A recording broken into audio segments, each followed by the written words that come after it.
Hey guys, what is up? This is Kazi from cleverprogrammer.com and you are watching Codecademy Part 18. No, forget the fingers. I don't know why I did that, but it's Part 18, okay? I was super excited to get to my studio today so I can start recording this and we can get to Part 18. All right, so get psyched because we're going to get through this and it's going to be awesome. We finished hide. That had to do with grids, battleships. Remember? Just a little recall. Now we're going to move on to the end seek part of hide, right? You can't have hide without end seek. And then it's not cheating, it's debugging. So we're going to have that as well. So let's see. Let's hit start next lesson. Great job for now. Let's store coordinates for the ship in the variables. All right, and the raw input asks the user for input and returns it as a string. But we're going to want to use integers for our guesses. So what they were having us do is take an input from the user so we can use it as a guess, right? So for example, this line here, I can now paste it here and let's see what happens. This is Python 3.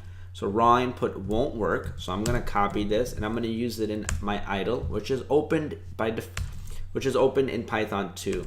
Okay. So I'm going to hit this part and after hitting enter, it's going to say enter a number. So whatever number I type in, it's now going to store in the variable number. Okay. So your user is going to come on in at this point and say 4. And now if I spit out number, it's 4. Okay. It's not an integer 4, but it's a string 4. If you wanted to turn it into an integer, right, you'd have to call int on it. Or you can just say int number, since the string 4 is stored in the variable number. Okay, so they're teaching us how we can get input from the user. To do this, we'll wrap the raw input with int. So here, what they're doing, they're just saying we'll wrap the raw input with int. Okay, what does that mean? Here's what it means. Instead of calling int later, we can just call int right here and store it as a variable. So what happens here? I'll tell you right now. Now if I print out number, look at what it is. It's integer. This part got evaluated, right? When the user typed in something, this entire part got evaluated to the number 4, the string 4, and then integer got called on that. So here's what happened. Int, the inside parentheses part where the user entered their number got evaluated to 4, then int got called on 4, and that turned it into a 4, and that stored it in the variable number. Okay, so this whole thing eventually just turned into the integer 4. Create a new variable called guessRow and set it to that. Okay, so what they want us to do is just create guessRow now. Okay, so instead of number, call it guessRow, and then guess column. So big scheme of things, what we're doing is we're creating the 5x5 grid.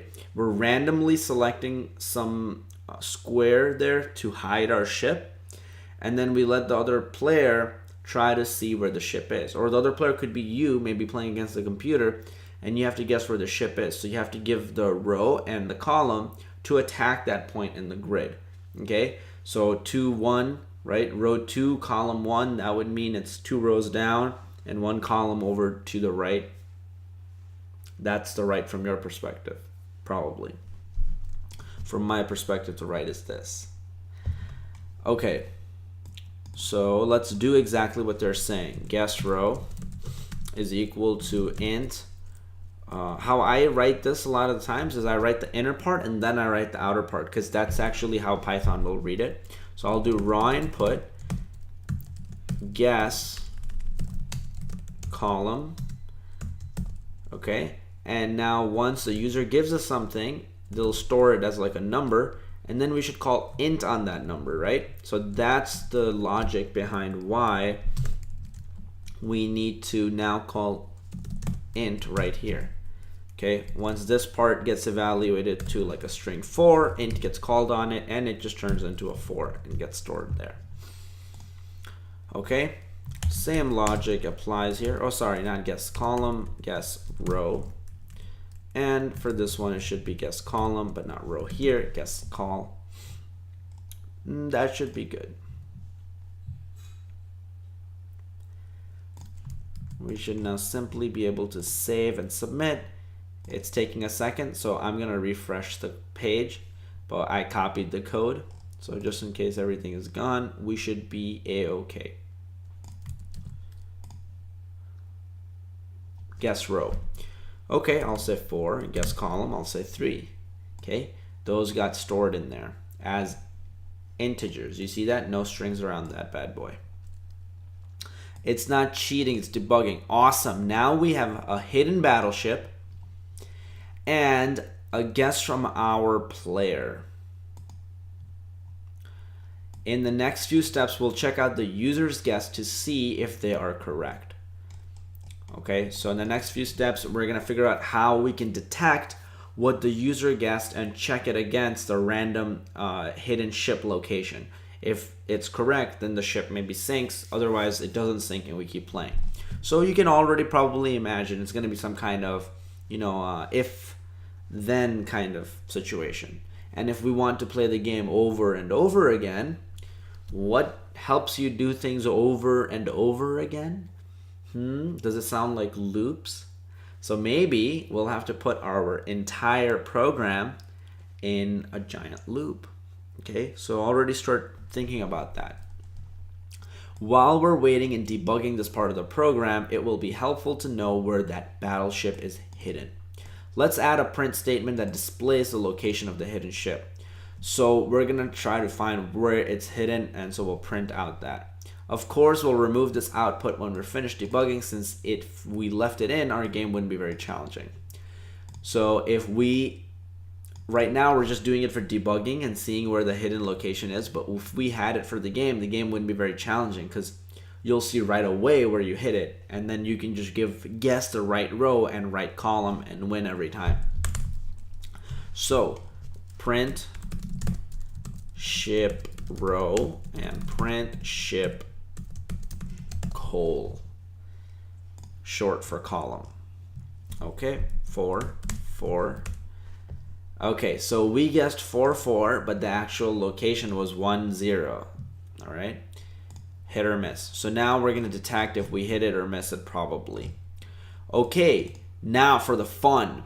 We have the actual location of the ship and the player's guess, so we can check to see if the player guessed right. That makes sense.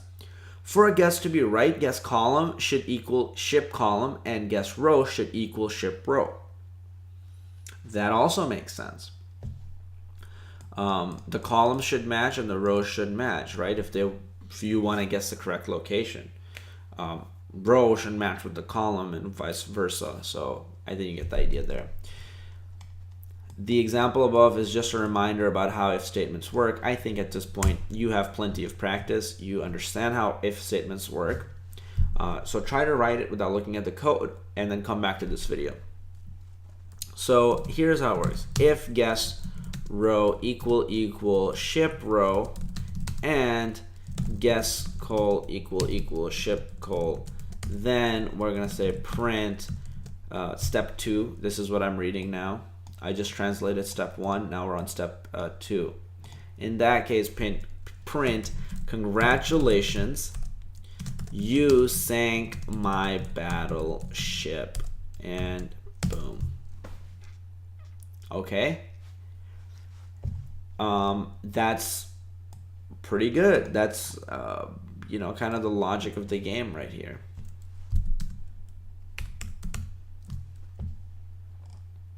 Okay, let's play this game a little bit. I think it's ready to be taken out for a spin here. So let's play it a little bit.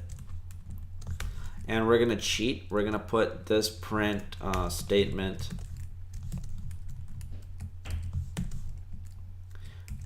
we're gonna figure out where the hidden ships are before we get to guess our answer. So this way we can win.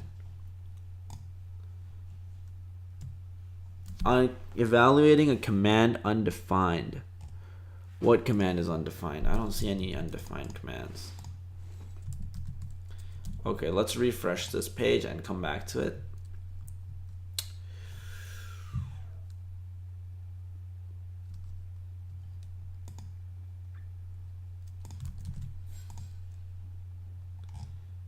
Join. Oh, okay, print. See, print, evil print. Ship row is not defined. Ship row is defined right there. What line is it complaining about? Line 20. It says ship row is not defined. Well, that would make sense because it's not defined at that point. It's defined here. Okay, so we see that it was put at 0, 0, so we're going to guess row 0 and guess column 0, and it's going to say, congratulations, you sank my sank my ship. Now let's do it again. It guessed 2 for row, it printed it out, and for column, it guessed 4. So I'm going to guess 2 for row, 4 for column, and again, it goes, congratulations, you sank my ship. Where is 2 and 4? Well, 0.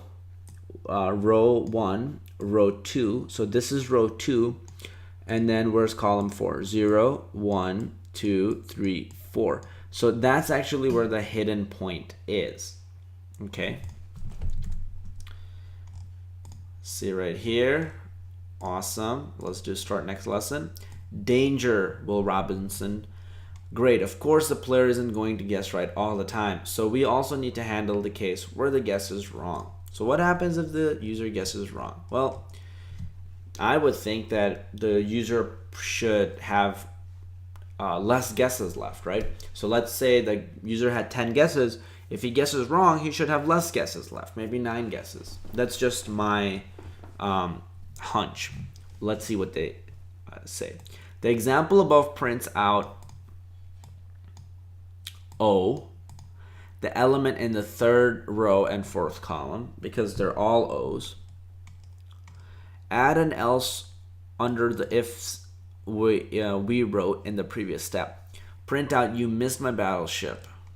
Okay, so what I'm going to write is, if the column and the row does not match with the guess, then I'm going to say print, you missed my battleship. Okay, and then I'm gonna say, I'm gonna do set the list element at guess row, guess column to X. Okay, so I'm going to change that element in the list to an X, which means that, let's say that your ship was hidden right here where I highlighted. Okay, so let's say your ship was hidden in row 1, column 1, this part right here. And let's say I guessed in row 0, column 1.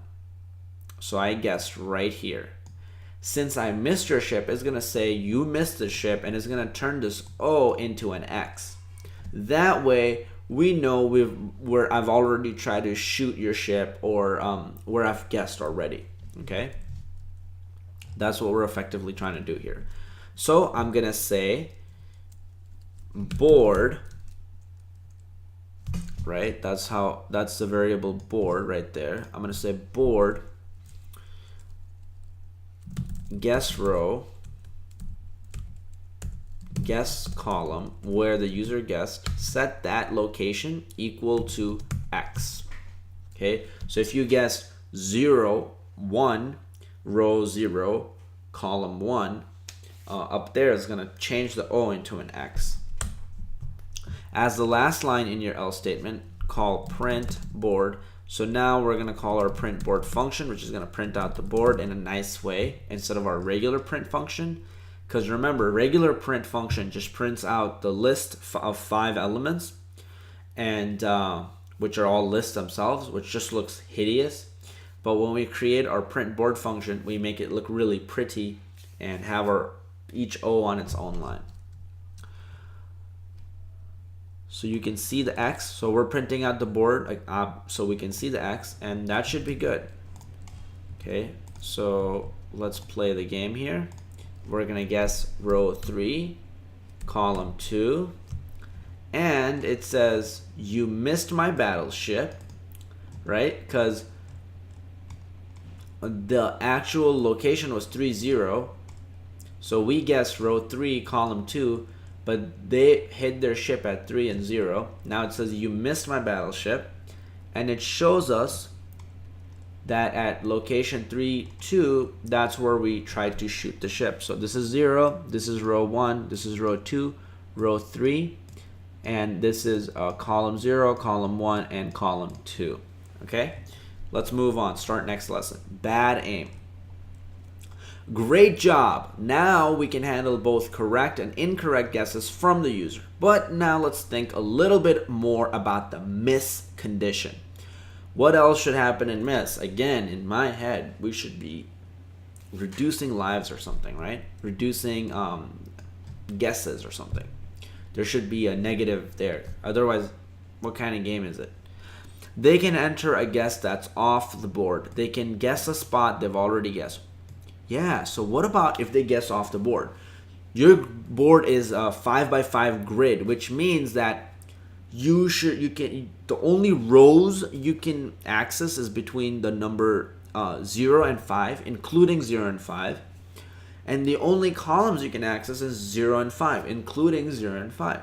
So if user guesses -1 for column and +6 for row, should they be able to guess that? And if they do guess that, what happens? Well, your program throws a giant error or big error written in red, which everybody hates. Do you use one of your favorite apps, and if you do something, I don't know, kind of weird, that doesn't make any sense, you click somewhere, there's nothing, does it just crash the entire app and red lines start showing up? No. So they must have done something in the back end to be like, okay, if the user does something stupid, we still want to take care of it and not give them an error back. So that's effectively what you're trying to do. You're trying to predict these things, right? Like Mystic Mac. You're trying to predict the errors so you can catch them and make everything look super nice. So they can enter a guess that's off the board. 2, they can guess a spot they've already guessed. So you can guess 2-1, then guess 2-1 again. Should it allow you to do that? No, that would be boring. You keep guessing the same spot. They can just miss the ship. Yeah, they can just miss the ship. We've kind of taken care of that by saying you missed my ship, but we want to now probably do something else. We'll add these tests inside our else condition. Let's build the first test now. So if X is not in range 8 or Y not in range 3. So think about it. If what we can say is if ship row, guess row is not in range 5, 0, 1, 2, 3, 4, right? Those are your 5 places. Oh, sorry, I think I confused you guys. Earlier when I said 0 to 5, including 0 and 5, that's wrong. It's 0 and 4, including 0 and 4, because 0, 1, 2, 3, 4, that gives you 5 locations. It gives you 5 rows. 0, 1, 2, 3, 4, that gives you 5 columns. Okay, sorry about that. I didn't mean to confuse you, but I fixed that now. Let's keep going. So what we can say is if our ship row or our guess row is not in the range 5, right? Range 5, what does that give you? That gives you a list that goes from 0 to 4. So range 5. Okay, 0, 1, 2, 3, 4. That's actually all our ship rows can be, and our ship columns or our guess columns can only be between that range and including those endpoints. So range of 5 is our range. So what we can say is if guess row not in range 5 or guess column not in range 5, then say outside the range or something. Yeah, print your thing was outside of the range. You got it wrong. And how this, or conditions, I'll show you their beauty really quickly.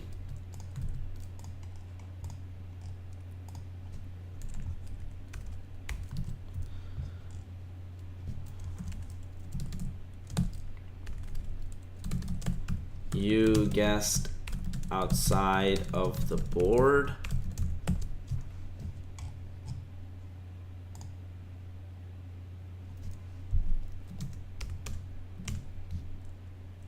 Okay, so it picked it up. It says you guessed outside of the board. And how did the OR condition work? Well, let me go through it one more time, and let's say I put 2 and I put 5. You guessed outside of the board. How did it work? Guess row not in range 5. Range 5, remember, is 0, 1, 2, 3, 4. And range 5 here is also 0, 1, 2, 3, 4. The only time the if condition runs, if the block of code underneath the if statement runs, is if the condition is evaluated to true. So this whole part is one condition, okay? And if this whole thing evaluates to a true, then this block of code runs. If this evaluates to a false, then line 38 and anything underneath that, if it's part of that if statement, will not run. So how will this work? Okay, so not in checks if the guess row was in this list.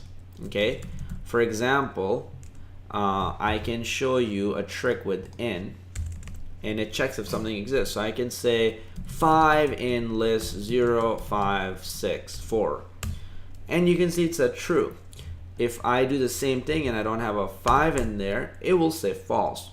If I say 5 not in 0, 5, 4, what do you think it will say? We're saying 5 is not in that list.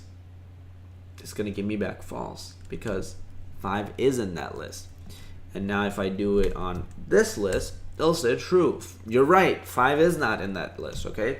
So you can use not in and in to kind of check through things instead of having to do these long loops. Python made it so it's very easy for you.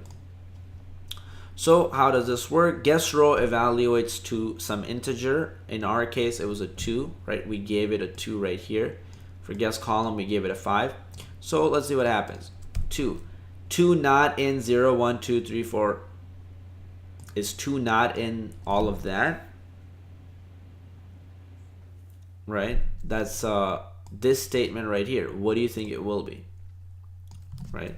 Let's take it in our idle and put it right there. It says false.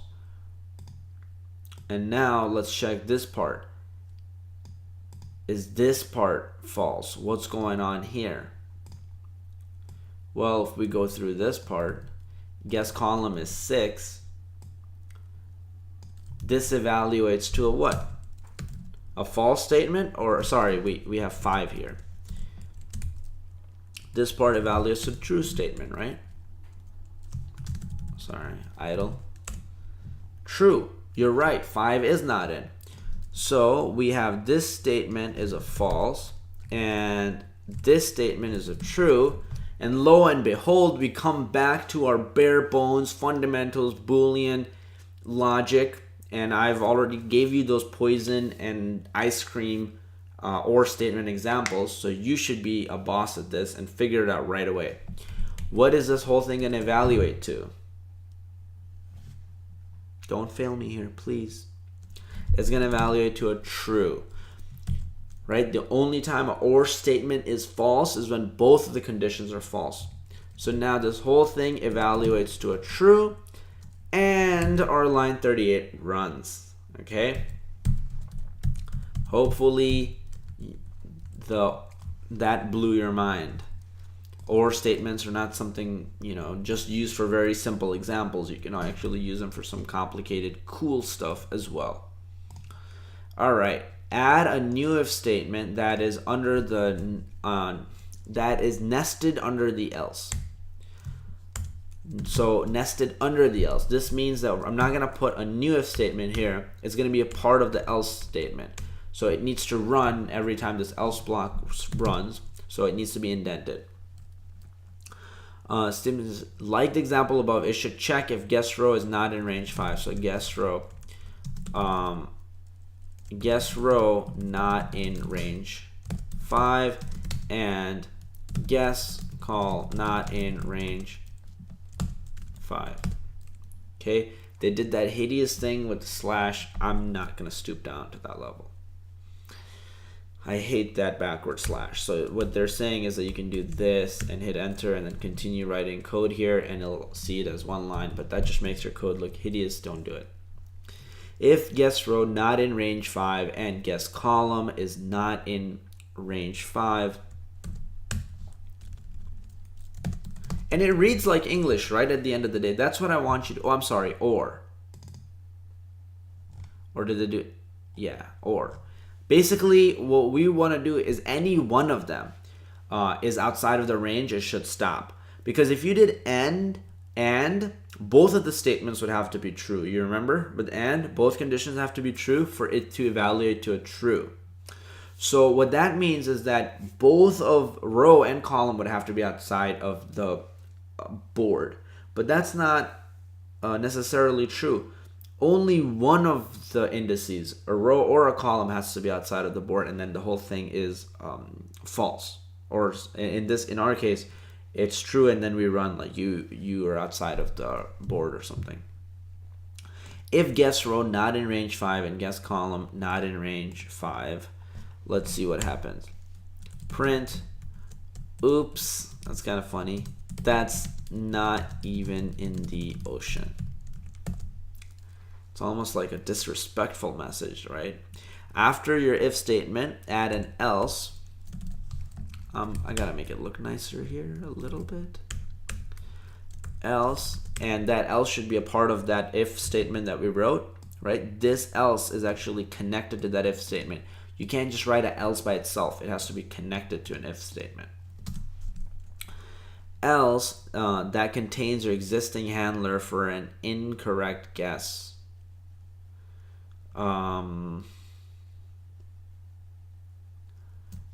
What? Add a new if statement that is nested under the else.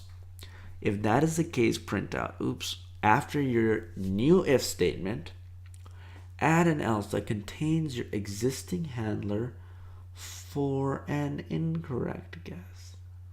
What do they mean by existing handler? Okay, let's reason through this.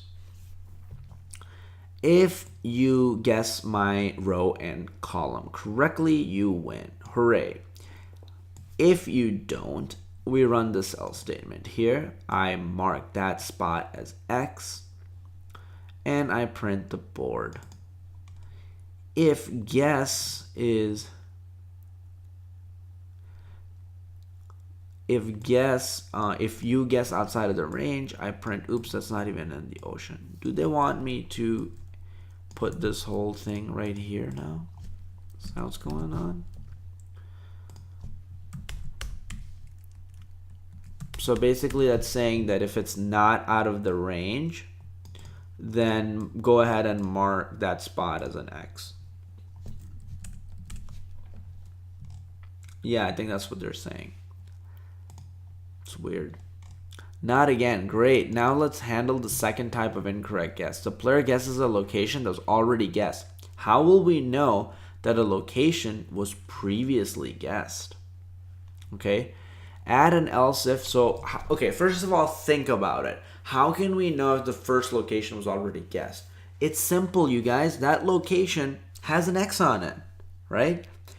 If it doesn't have an O and has an X on it, you already know it's been checked, so don't check that. So maybe just write a simple else if or whatever condition that checks for that X. If it's that X, then, guess again or something.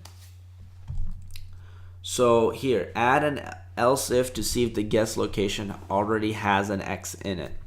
So I'm going to write an else if, which I can put in here, right? Else if goes in between if and else. So I can say else if a board of that guess row and guess column, if that is equal to an X. So what will happen? This board is a 5x5 grid. I'm not gonna put it here, it's gonna look confusing, but this is a 5x5 grid. This is an index, this is some index, and this is another index. Using this, you access an element of the board, and that element might either be an O, or if the ship has already been hit, it might be an X. Okay, so we're checking if it's an X. So if that is an X, we're gonna say print, you guessed that one already. Okay, just like that.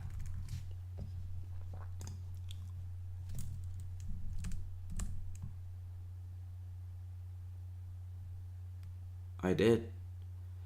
You guessed that one already. I did put that message.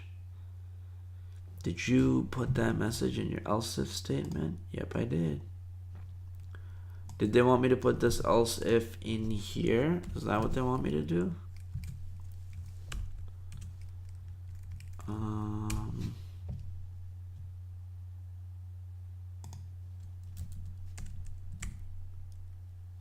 Did you remember to add the you guessed that one already message in your else if statement?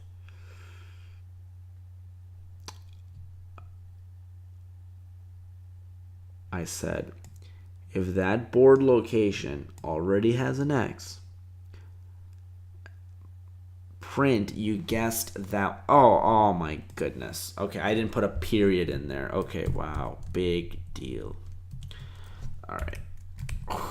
These guys, you got to be careful. You got to pay attention to detail. Attention to detail. Goodness.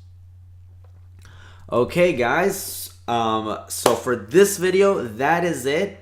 We are going to continue from test run, and we're getting so close to sinking the ship. You sunk my battleship, and all the way here, and finishing this up.